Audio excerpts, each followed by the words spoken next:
Let's begin our gasho using Lady Kujo's poem Seiya, which is also a gatha for today. The beauty of the starlit sky, who can imagine this timeless mystery?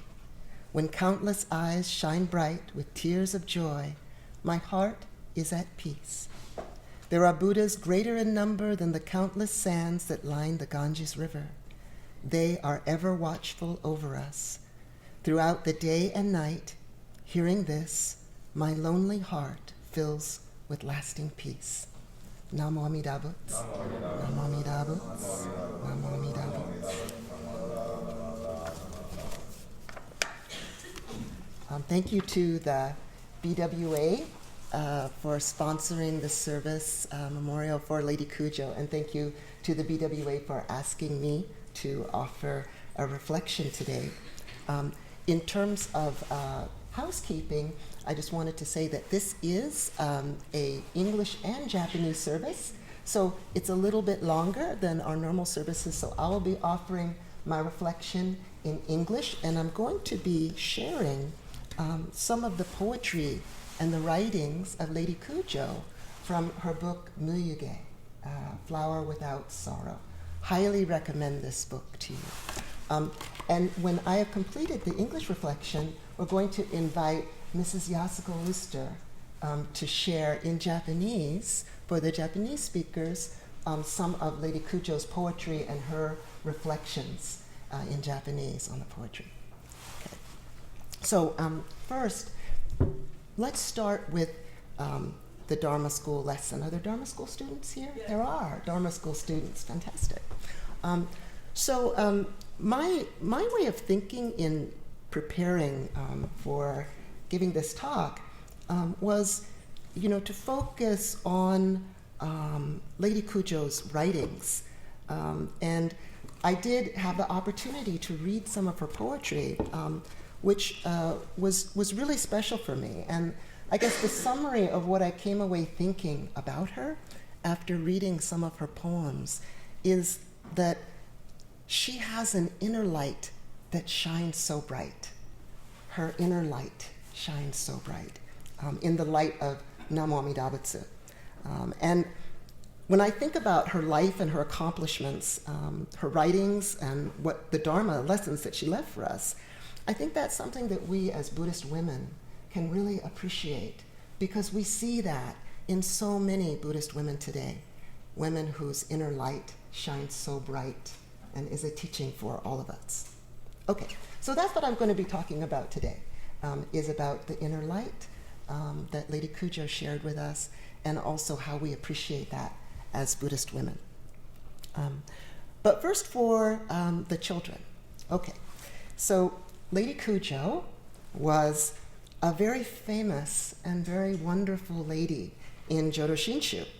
And she is famous, as Sandy said, for being the founder of what is now the BWA, for also reconstructing the Tsukiji Honganji when it was destroyed, and being a founder of the Ashoka Hospital in Japan, which was one of the first modern medical centers in the Tokyo area. And like all wonderful, fantastic people in a temple, she was also a Dharma teacher. Isn't that true in our temple too? And so today I'd like to share with you one of Lady Kujo's Dharma teachings from her book. So do you remember 2 weeks ago when we had Reverend Ken Sensei here, and he talked about the story of Ajasatoru? Were you guys here for that? Do you remember that story? Ajasatoru was the prince who wanted to be a king so badly that he imprisoned his own father, and he ordered that the king be starved to death. And the prince's mother, Queen Vaidehi, was sneaking food in to the king, her husband. And she was sneaking food in on her body, and she was hiding grapes in her crown, and he was eating the grapes and using that as sustenance. Okay, so the prince unfortunately found out, and he ordered for his mother, Queen Vaidehi, to be thrown into prison. And then this is how Lady Kujo tells the rest of that story. Now, Queen Vaidehi was imprisoned in a cell with 7 walls. She had no one to call on for help. All she could do was to focus her mind on the Buddha, who was then staying in Vulture's Peak. At that point, Queen Vaidehi thinks of the Buddha, and through his powers he sensed her need. The Buddha sent his most trusted disciples to come and to teach to her the Pure Land Buddhist teaching. Queen Vaidehi realized that no matter how honored or noble we might be, in the final analysis, we are beings who can be dragged down to hell. She understood the true nature of her poor, needy self. The joy of enlightenment is sensed precisely at that point when all available avenues are closed. So what Lady Kujo tells us as Dharma students is that sometimes when life seems really hard, when it's at our hardest, that's when we can't lose hope. That's when we really need to focus on the Buddha. And that's the time that the Buddha reaches out to help us. Okay? So Dharma students, thank you for your attention. Please go to your lesson or your practice.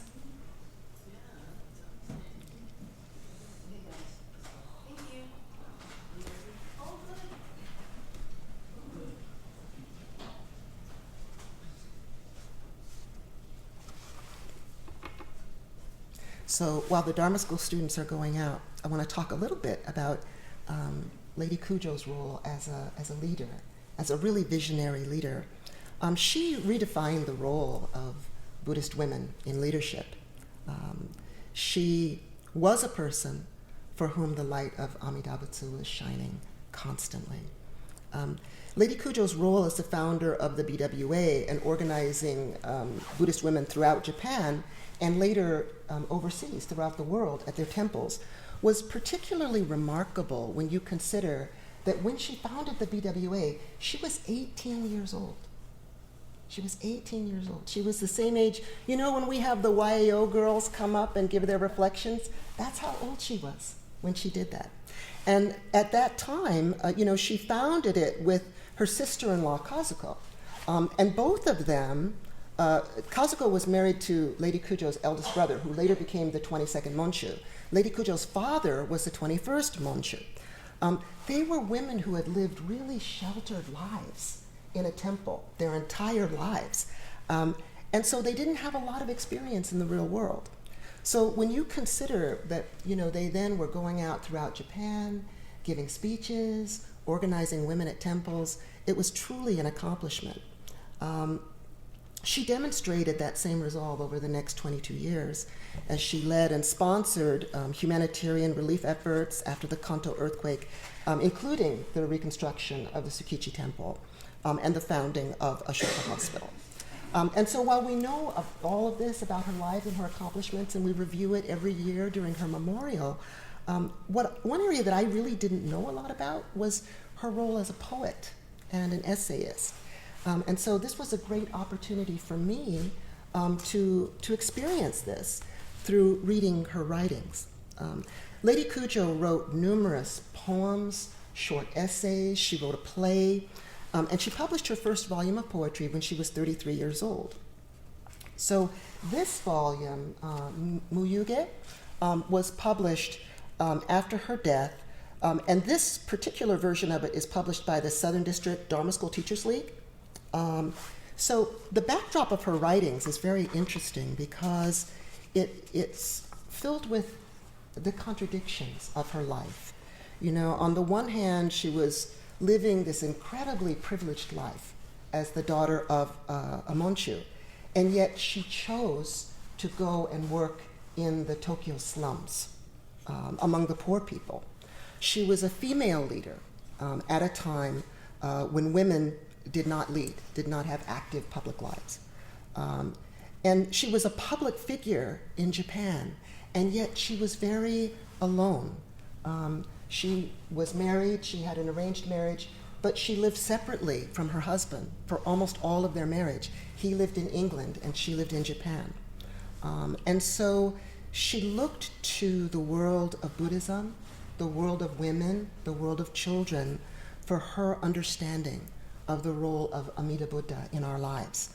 I think that balancing in her life these different worlds makes her poetry and her reflections very authentic and very real. You know, she talks about anxiety. She talks about loneliness. She talks about turning to Amida Buddha to understand all of the harsh suffering that's in life. She talks about women. She talks about women being disrespected, about women being disregarded. She talks about people having the wrong views and being engaged in Dharma for the wrong reasons. She talks about Dharma schools not having teaching materials, which I thought was pretty amazing. She said that 100 years ago. She talks about the lives of Japanese Americans in the United States and her wishes for Japanese Americans in the United States. And she talks very frequently about seeking enlightenment, seeking the light, seeking enlightenment while we're dealing with all of these real-world problems. It's in her poems and her short essays where she gives a very remarkable commentary on Dharma and the lives of Buddhist women. So let's go back to that story that I was reading to the kids. Her commentary, her essay called Queen Vaidehi, in which she talks about the Meditation Sutra, that famous story about King Bimbisara and Ajatasattu, and how the teaching of Amida Buddha, Pure Land Buddhism, is revealed by Shakyamuni. So here she says, Queen Vaidehi realized that no matter how honored or noble we might be, in the final analysis, we are just beings who can be dragged down to hell. She understood the true nature of her poor, needy self. Okay. So in her reflection, what Lady Kujo is telling us is that Queen Vaidehi is the most important character in this story. She's the most important character. Okay? Not the king, not the prince, maybe not even Shakyamuni. Why? Because in understanding the true nature of her wretched self, she gets it. She understands that's who we are. That's who we are as people. And then Lady Kujo tells us that the queen calls to Shakyamuni. So she thinks of the Buddha at this point, who through his power senses her needs, and he sends his most trusted disciples to her. Okay? So usually when we hear this story, it's that she's imprisoned somewhere feeling sad, and Buddha appears to her. But Lady Kujo tells us, no, she calls to him.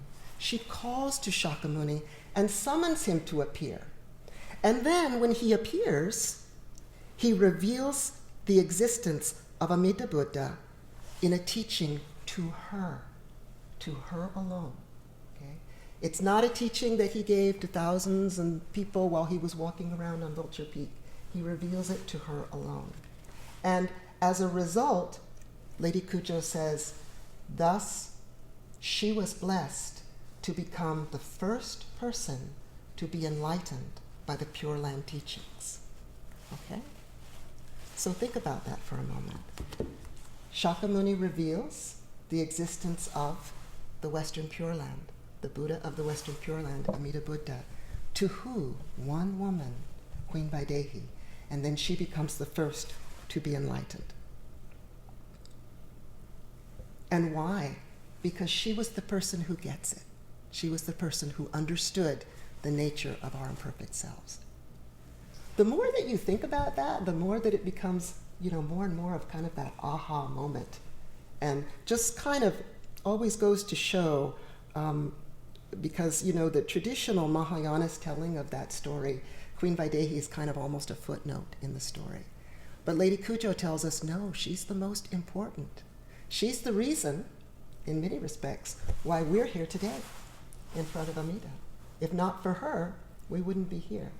That's kind of the way it is, isn't it? Like if you if you study, women in Buddhism, if a woman even gets mentioned in Buddhism, even if the story is kind of a footnote, usually it means she did something really, really important if you do a deep dive into it. And if not for her, we wouldn't be here today, right? Like a Shini, co-founder of our practice, Jodo Shinshu, Kakushini, the founder of the modern Honganji, and really the first Monshu of the Honganji, or even Sujata, if you go back, the milkmaid, right, who gave Shakyamuni nourishment and allowed him to conceptualize the middle path. All of those women are women who we can say, if not for her, we wouldn't be here today. So Lady Kujo also expressed a strong appreciation of authenticity and authentic compassion, as opposed to contrivances or artificiality. She says in her poem, Women's Tears are beautiful. Divorced from the cold and objective world, they are drops from the limitless fountain of love. How sad that in this world there are more tears skillfully used to deceive than there are compassionate tears of a mother towards a delinquent son. It is wrong to make a vulgar thing of a woman's tears. Rather, let tears symbolize the modest and pure heart. So, in her writings, Lady Kujo expresses a strong appreciation for authenticity, authentic compassion. And I guess, as you think about her life, at the time that she was writing these poems, she was supporting families who had lost their sons or their sons had come back injured from the Russian-Japanese War. And she was also supporting people who were living through great calamities of the time. So she shows her strong appreciation for the real and visceral nature of human suffering. And finally, I want to share with you a repeating theme of deep faith of the Buddha Dharma, an experience of enlightenment that Lady Kujo shares. In her poem, Receiving, she says, enlightenment does not come into being because we desire it. All things already exist within the light of enlightenment. We are not enlightened because we pray. We are enlightened when we experience the joy that we exist within the enlightening light. Only after experiencing it can you know the existence of the great enlightenment. I really appreciated her inner light, her optimism, despite the difficult conditions under which she chose to live, and her very early death from working in the slums of Tokyo, the blood poisoning that she contracted from that work. She chose to shine that light. I think that her inner light tells us a lot about Buddhist women today, in her visionary thinking, her Dharma teachings, her life of trying to alleviate suffering, human suffering, through Buddhism. And she showed us a lot of ways. There are a lot of ways that women shine that light of Namo Amida Butsu, through engaging in the community and reaching out to those in need, through being a visionary thinker and a leader, through writing, being an artist and a poet, and most important, just through the act of living and navigating and interacting with others. When I think about the Buddhist women today who inspire me, the women who I look up to and who I want to be like, and who I aspire to emulate, I think about those women who have the inner light that shines bright. That's a quality that you see a lot in women in our temples. You know how there are some people who you meet and that light is shining so brightly in them, the light of wisdom, the light of Namo Amida Butsu, that you can see it, you feel it in their presence. They're not necessarily people who, are standing here wearing a robe or studying or writing treatises. But in the way that they live, in the way that they treat others, how they navigate through the world, they're shining their inner light. One of the first people that I met when we came here was a person who was shining that inner light to me, and that was Mrs. Yuri Ito. I'll always remember the kindness, the graciousness, the authenticity that I experienced from knowing her. And I'm sure that you know a Buddhist woman who you appreciate because of a light that shines so brightly from her.